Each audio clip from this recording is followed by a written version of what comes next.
Amém. Vamos orar? Lucas, vem cá, meu amigo. Vamos orar. Vamos entregar o servo do Senhor. Senhor Deus Todo-Poderoso, eu entrego nas tuas mãos o teu servo, Senhor, que vai dar continuidade a esta reunião, Pai. Que o Senhor venha continuar se fazendo presente em nosso meio. Que a tua palavra venha falar ao nosso coração, alimentar a nossa alma, Deus. É o que te pedimos e desde já te agradecemos, em o nome de Jesus. Glória a Deus. Meus irmãos, vos saúdo com a paz do Senhor. Amém. É um motivo de alegria nós estarmos aqui essa noite para poder fazer a menção da palavra de Deus. Eu quero estender a Deus a minha gratidão de estar entre os irmãos.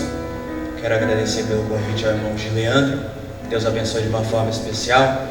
Deus abençoe a vida do irmão Jonatas Albertini, que disse que aqui estaria e aqui está, não é? É uma honra pregar diante desse tão nobre homem de Deus. Deus abençoe também a vida do pregador, conferencista, reverendo, o Ismael, de uma forma poderosa, especial, que também aqui está. Deus abençoe.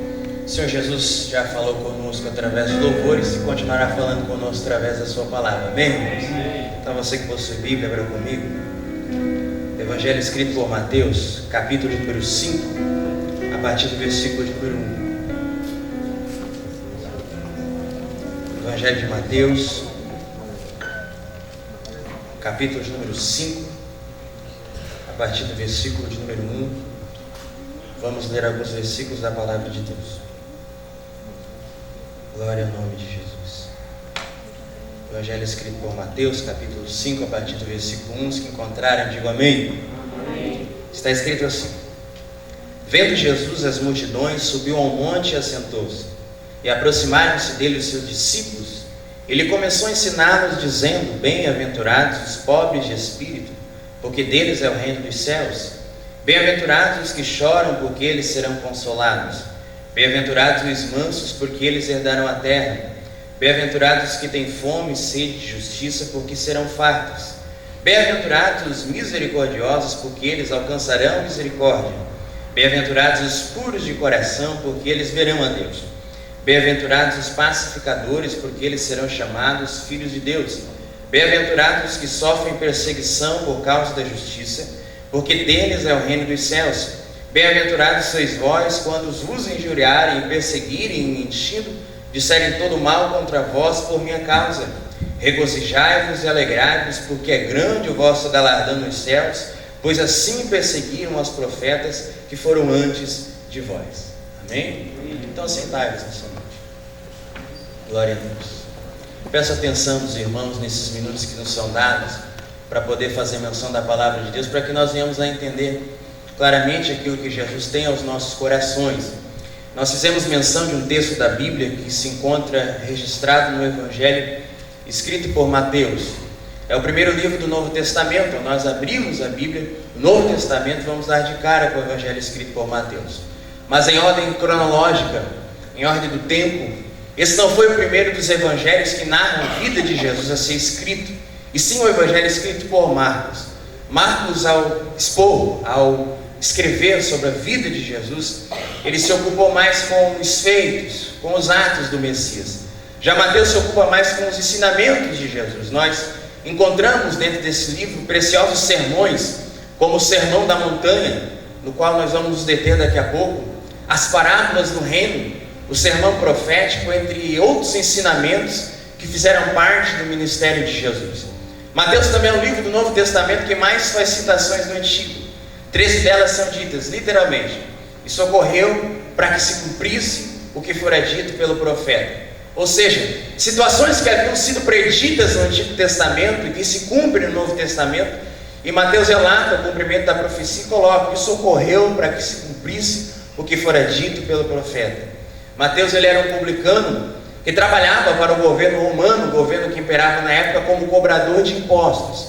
Mas quando Jesus o chama, imediatamente ele segue ao Senhor e se torna um dos apóstolos de Jesus.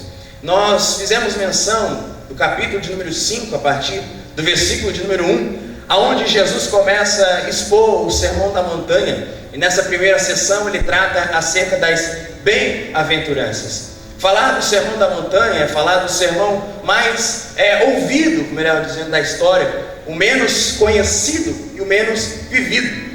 Jesus, o maior pregador da história, expõe esse sermão. Enquanto em alguns lugares nós colocamos a planta dos nossos pés para pregar e não conseguimos enxergar o rosto de todos os ouvintes, Jesus consegue enxergar o mais íntimo e mais profundo do coração de todos os homens. Então Jesus começa a expor o seu sermão, que traz um paradoxo, que é uma opinião contrária à verdade que é estabelecida. Ou seja, os homens têm um conceito de verdade, Jesus vem com uma verdade totalmente contrária acerca do significado do que realmente é ser feliz. Jesus sabe o que é ser feliz, porque bem-aventurança trata de felicidade, é esse o significado. Então ele, sendo o autor da vida, segunda pessoa da Santíssima Trindade, o verbo vivo que desceu do céu, a palavra encarnada, ele tem um conceito absoluto daquilo que realmente traz a felicidade. E cá para nós, quem não quer ser feliz, todos os homens buscam a felicidade. Nós trabalhamos para comer, comemos para trabalhar, trabalhamos para comer, comemos para trabalhar, vamos da casa para a igreja, da igreja para casa, da casa para o trabalho, trabalho para a faculdade, faculdade para casa. Vivemos a nossa rotina diária em busca da felicidade. Seja de maneira objetiva ou subjetiva, nós perseguimos a tão nobre felicidade, o tão nobre contentamento que a nossa alma quer ter. A felicidade, a busca dela não é o problema é onde nós buscamos essa felicidade.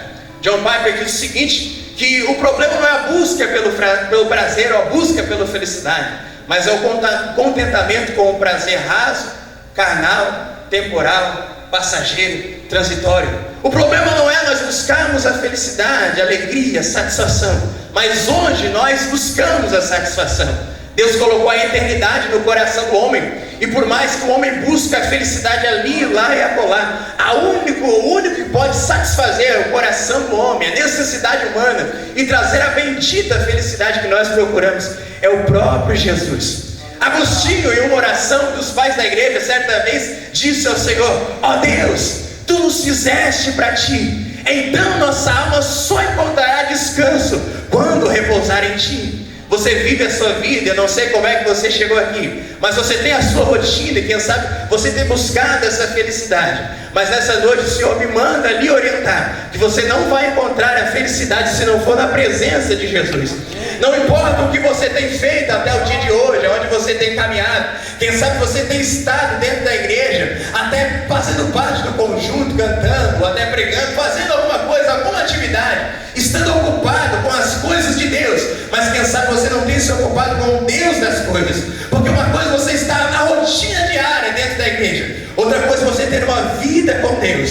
Eu não sei qual é o seu estado, mas o Senhor sabe, e pelo seu Santo Espírito Ele me orienta a dizer: pare de fazer o que você anda fazendo, pare de buscar alegria onde você tem buscado, busque alegria, refúgio, satisfação na pessoa bendita de Jesus Cristo.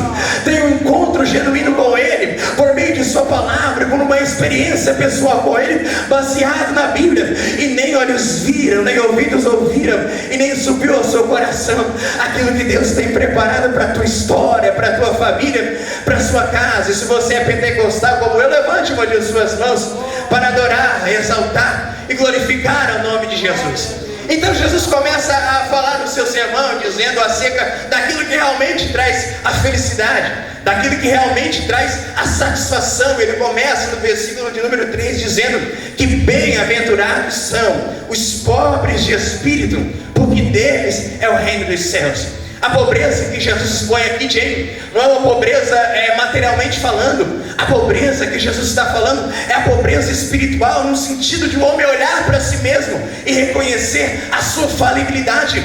É o homem olhar para si mesmo diante do espelho da glória, da santidade, da justiça de Deus, e reconhecer que não é nada diante da excelência do Senhor nosso Deus. A palavra que Jesus usa no original desse sentido de pobreza traz um sentido de pobreza absoluta e total, daquele que está fundado na miséria miséria, é um mendigo extremamente necessitado, ou seja, é alguém que clama, que tem uma necessidade em que só Deus pode suprir. Quando o homem encontra Deus e passa a enxergar a feiura do seu pecado, ele passa a ser pobre de espírito, reconhecendo a sua limitação diante da excelência de Deus. Mas quem não é pobre de espírito, quem normalmente é altivo, jamais clamará diante de Deus como Isaías, dizendo: miserável homem que sou, ou melhor dizendo, eu habito no meio de um povo de lábios impuros e tenho impuros lábios. Ou como Paulo dizendo: miserável homem que sou. Ou como João Batista dizendo: é necessário que eu diminua e ele cresça. Quem não é pobre de espírito jamais clamará a Deus dessa forma, reconhecendo que não é nada. Mas tem muita gente que está dentro da igreja em sua autossuficiência, achando que realmente trará felicidade, buscando para si ser aplaudido pelos homens. Quer mostrar-se para o pastor, quer mostrar-se para o obreiro, quer mostrar-se para o líder da mocidade: olha só, eu sou participativo, até faz a coisa certa, mas com motivações erradas. E quando nós fazemos a coisa certa com motivações erradas, acaba sendo coisa errada. Mas quando nós reconhecemos que não somos nada diante de Deus e nos humilhamos na sua presença, nós encontramos a verdadeira felicidade, que não está em ser reconhecido pelos homens, porque não adianta ser reconhecido, aplaudido, bem visto por todos os homens, e diante de Deus está morto em delitos e pecados. Você precisa ser reconhecido na presença de Deus, mesmo que as pessoas que estão à sua volta não lhe conheçam, não lhe aplaudam. Você tem a vida voltada para Deus e o Senhor te recompensa, porque você está nele e a sua vida é voltada para Ele. Então Jesus começa o seu sermão dizendo que bem-aventurados são os pobres de espírito, ou felizes são os pobres de espírito. Ou seja, esse sermão ele tem uma conexão muito grande.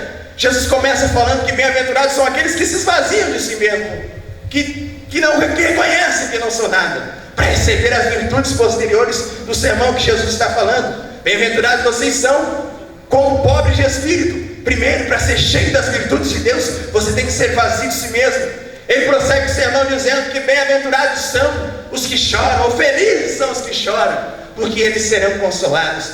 Olha que coisa que parece contraditória. Jesus falando que aquele que é feliz é aquele que chora, e nós normalmente fugimos do choro, nós normalmente fugimos desse tipo de situação, e o mundo aí fora propaga uma ideia que nós devemos fugir de tudo aquilo que nos faz sofrer, que nos faz ter um sentimento de pesar. E Jesus está dizendo: bem-aventurados ou felizes são vocês quando chorarem. O choro que Jesus está falando aqui não é, quem sabe, você que está andando de bicicleta, tropeça, cai e acaba se machucando e começa a chorar. Talvez esse choro você nem seja consolado, né? Mas o choro que Jesus está falando, que vai trazer consolo, é o choro pelo seu pecado. Quando o homem é pobre de espírito, reconhece o seu pecado, normalmente o Senhor terá um quebrantamento à sua alma, ao seu ser, e dessa forma o homem chorará pelo seu pecado com o choro de arrependimento. Ninguém tem um encontro genuíno com Deus se não se arrepender do seu velho estilo de vida. Ninguém é convertido se não se arrepender da sua velha forma de se portar diante da sociedade, da sua velha forma de ser diante dos homens. Então o choro que Jesus está falando aqui é o choro de um contrito, de um quebrantado de coração, daquele que vê a feiura, que enxerga a feiura do seu pecado e se arrepende dele e chora por causa do seu pecado.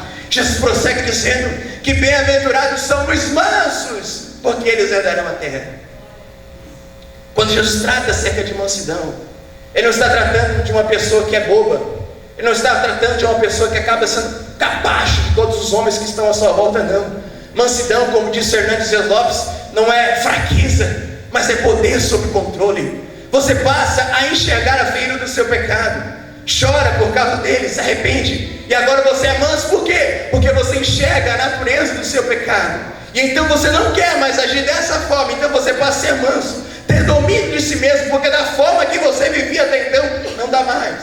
Então Jesus prossegue o seu sermão dizendo que bem-aventurados são os que têm fome e sede de justiça. Que justiça é essa que Jesus está falando? A justiça que Jesus expõe nesse sermão é a justiça do homem viver para a glória de Deus. O propósito de Deus por meio de Cristo a todos que são chamados por Ele é que nós venhamos a crescer gradativamente conforme a imagem de Cristo. Cristo vem sendo formado em nós, nas nossas ações, à medida que nós vamos crescendo espiritualmente falando, na vida que nós vivemos na face dessa terra. A Bíblia apresenta 3 tipos de justiça. A primeira, a justiça legal, aonde nós somos justificados pela fé em Cristo Jesus e assim temos paz com Deus. A segunda justiça que a Bíblia aponta é a justiça moral, é a forma que nós venhamos a nos proceder, é a forma que nós nos portamos e que agrada a Deus. O terceiro tipo de justiça que a Bíblia expõe é a justiça social, aonde nós temos as nossas obrigações dos direitos e deveres sociais. A justiça que Jesus expõe, então, acaba englobando tanto a justiça moral, a justiça legal e a justiça social, baseado em Romanos, capítulo de número 12, versículo de número 1. Existem 3 aspectos que o homem vive na vida, 3 gerações no qual o homem vive. O homem tem a sua existência e o homem sempre acaba destinando glória a algo ou alguém, e nesta glória que o homem destina a algo ou alguém, também tem a adoração e o sacrifício. Paulo disse o seguinte: rogo-vos, pois, irmãos, pela compaixão de Deus, que apresenteis os vossos corpos como sacrifício vivo, santo e agradável a Deus, o destino da glória, que é o vosso culto racional, que traz adoração. Ou nós traremos glória com a nossa vida para um prazer, para um sentimento momentâneo, para a nossa família, para o nosso trabalho, ou para qualquer coisa que você destina glória. Ou nós trazemos glória para algo ou para alguém, ou nós trazemos glórias para Deus ou para os homens que estão à nossa volta, por causa da imagem e semelhança que nós temos com Deus. É dessa forma. Ou nós traremos glória ao Senhor nosso Deus para sermos então justificados pela fé, ou traremos glória aos homens falíveis e limitados para então perecermos dos nossos pecados. A glória da nossa vida, ela é destinada ao Todo-Poderoso que está sentado em um alto sublime trono. E quando eu falo de glória, eu não estou falando de simples gestos, é o nosso culto de liturgia, não. Eu estou falando de uma vida sacrificial. Aquele que te chamou, que te tirou do império das trevas, que te lavou, que te remiu, que te santificou, trazer glória em todos os aspectos da nossa vida, seja a vida pública, privada, pessoal, profissional. A Escritura é inspirada por Deus para reger a nossa vida em todos os aspectos. Mas abrindo parênteses, sendo bem claro aqui, tem gente que não entende isso. A sua vida é influenciada pelo mundo, vive com uma vida de Raimundo, é um pé na igreja, é um pé no mundo. Na igreja até é bonitinho, é galanzinho, parece que está fazendo tudo certo, mas a sua vida está totalmente torta, não anda com Deus, não vive com Deus, não tem fome, não tem sede, não tem anseio, não tem desejos por Deus. Entenda uma coisa: você pode nascer em uma igreja, você pode crescer em uma igreja, você pode ser batizado em uma igreja, você pode casar em uma igreja, você pode morrer em uma igreja, você pode ser velado em uma igreja e acordar no inferno. Tu só está na igreja e não está em Cristo, porque uma coisa é estar na igreja, na instituição, outra coisa você está em Cristo. Quem está em Cristo, nova criatura é. As coisas velhas se passaram, tudo se faz novo. Glória a Deus. Quem está em Cristo é diferente. Quem está em Cristo vive como Jesus expõe, aponta, propõe na sua palavra. Quem está em Cristo mesmo, imperfeito, porque nós somos dotados de falibilidades terríveis que estão entrelaçadas, arraigadas no nosso ser. Nós pecamos diariamente, não é? Há uma natureza corrompida e depravada pelo pecado, mas pelo fato de nós estarmos em Cristo, de nós termos nascido de novo, de nós termos se encontrado com Ele de verdade, nós passamos a ter uma nova vida. A velha natureza não é perdida, mas Deus implanta em nós uma nova natureza, e essa natureza é disposta a servir a Deus em justiça e santidade. Cristo é formado em nós, e nós venhamos a crescer para a glória dele. Nós devemos espalhar o nome de Jesus onde nós passamos, não apenas em palavras, mas também em obras, porque não adianta eu vir aqui fazer um um discurso bem elaborado, né? Não adianta eu vir aqui falar que nem o Jonatas, com uma retórica muito bonita, né? Com um conteúdo muito vasto, mas está com uma vida totalmente torta. As palavras não convencem ao Senhor nosso Deus. Diante dele tem que ter arrependimento e conversão e vida nova para a glória do Senhor. Então Jesus fala que bem-aventurados são os que têm fome e sede de justiça. Entenda a conexão do sermão. Primeiro você é pobre de espírito, vazio de si mesmo, para ser cheio das virtudes posteriores.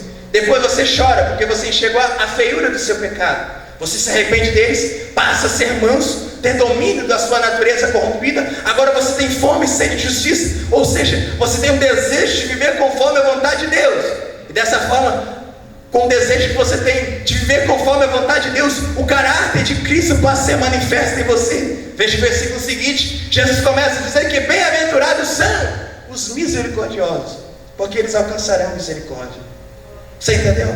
Primeiro você esvazia de si, chora pelo seu pecado, tem domínio de si, tem fome e sede de justiça, muda de vida. Agora o caráter de Cristo está manifesto em você. Você passa a ser misericordioso. E eu pergunto para você: você tem exercido a misericórdia?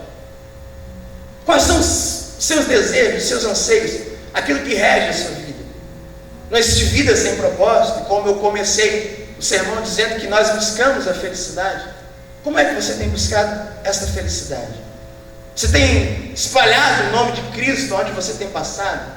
Você tem crescido conforme a imagem de Jesus? Tem conhecido e prosseguido em conhecer ao Senhor nosso Deus? Ou você tem se acostumado com uma vida regida pelos valores pós-modernos, né? Porque o mundo aí fora propaga um relativismo moral. Aquilo que para mim é certo, de acordo com os meus conceitos, para você pode ser errado. Importante, nós temos liberdade. Qual é o seu estilo de vida? Você tem vivido de que forma? Você tem apontado para as pessoas que caem, que tropeçam? Ah, eu sabia que ia cair, eu sabia que ia tropeçar. Você tem exercido o amor, a bondade, a misericórdia para com as pessoas que estão à sua volta? Ou tem se esquecido delas? Jesus, seu mestre, o seu exemplo, o seu Deus, o seu Salvador, foi quem mais teve misericórdia. Quando Jesus permeou a face da terra, Jesus esteve no meio da escória da sociedade. Jesus esteve com prostitutas, Jesus esteve com pecadores, com publicanos, com pessoas que eram desprezadas pelos religiosos que imperavam na época, mas Jesus estava nesse meio. E você? O que tem feito em prol do reino de Deus? Ah, mas eu sou jovem, eu ainda tenho muito para aprender. Eu também sou jovem, nós todos somos jovens, né? Eu ainda tenho 22 anos de idade, mas eu cresci na igreja. Mas eu tive um momento que eu tive um encontro com Deus, que a minha vida foi transformada, que a minha vida foi alterada. Porque, como eu disse, não basta estar na igreja, tem que estar em Cristo.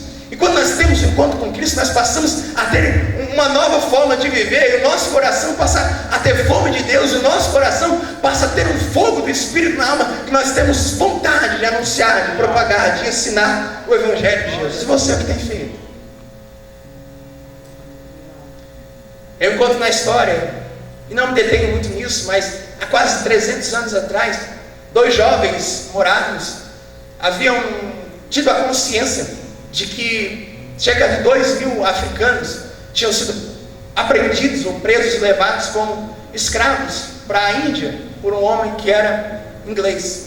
E eles, sabendo da condição daqueles africanos que morreriam sem o conhecimento do Evangelho de Jesus, sem o conhecimento da palavra de Deus, eles se esforçaram e até entraram em contato com o dono deles para então ter o êxito de anunciar o Evangelho no meio deles. O dono, que era ateu, não quis de forma alguma. Então os jovens tiveram uma ideia, quiseram vender-se a si mesmos como escravos, renunciar à sua vida de uma forma que eles viveriam trabalhando para aquele homem o resto das suas vidas como escravos, mas com um propósito de anunciar o Evangelho de Jesus. Na despedida